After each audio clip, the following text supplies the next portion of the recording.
I'm Kathryn Olivarius, and I've spent years researching yellow fever outbreaks in the 19th century American South. Some of the parallels that I see to today's coronavirus outbreak are striking. With an estimated 20% of Americans out of work, there's been intense pressure for governors to reopen their states for business and to get people back to work. Now, Germany, Italy, and Britain are all toying with notions of an immunity passport, proof that a person has beaten COVID that would allow people with antibodies to go back to work faster. The World Health Organization has already cautioned against such passports on scientific grounds, that there's currently not enough evidence that people who have recovered from COVID-19 are immune to a second infection. But history also provides us with another warning. Yellow fever is a mosquito-borne flavivirus, and it was a near inescapable part of life in the 19th century American Deep South. And it was a point of near constant terror in New Orleans, the region's social, economic, and political hub. In the 6 decades between the Louisiana Purchase and the Civil War, so 1803 and 1861, there were 22 full-blown epidemics of yellow fever in New Orleans, killing about 150,000 people.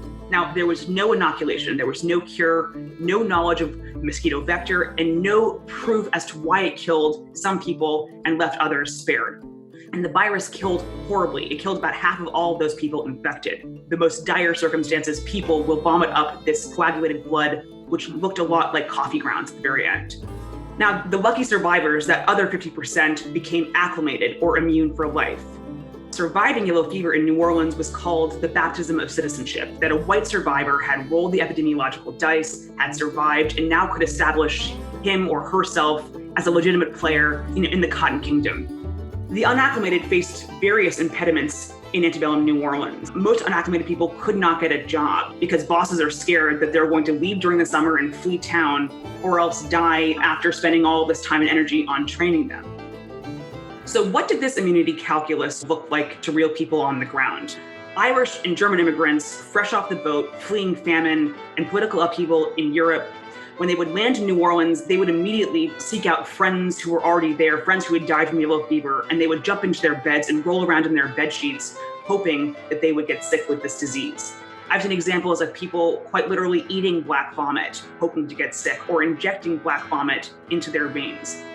Now, perhaps the most pernicious aspect for this immunity calculus was that a yellow fever and alleged immunity to it came to infuse the slave market, with slave traders selling allegedly acclimated slaves for between 25 and 50% more than unacclimated slaves, essentially reducing a person's suffering into a marketable asset.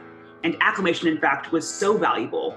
One New Orleans health commissioner, the president of the Board of Health in 1841, said that for white people, the value of acclimation is worth the risk.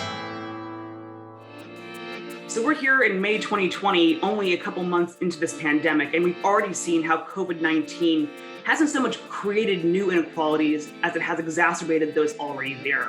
Mosquitoes with yellow fever, they did not discriminate on the basis of class or race, and neither does this coronavirus. Viruses don't think, they don't have motivations, and yet the impacts of coronavirus in the US are already deeply discriminatory because humans make them so. There's already massive racial, economic, and geographic inequality in terms of exposure to and testing to and treatment to this virus. We must work to prevent this sort of establishment of that invisible hierarchy where we elevate the immune and shame the vulnerable and bar them from participation in normal society. If immunity becomes a prerequisite for having employment, for example, I fear we're going to be seeing a lot of people make choices that they should never really have to make, where people will actively seek sickness, people already in desperate straits, and they will deliberately try to infect themselves in order to keep their jobs, to get a new job, support their families, and put food on the table. The most vulnerable people in our society cannot be punished twice over, first by their circumstances and then by this disease. And we've been here before, we don't want to go back.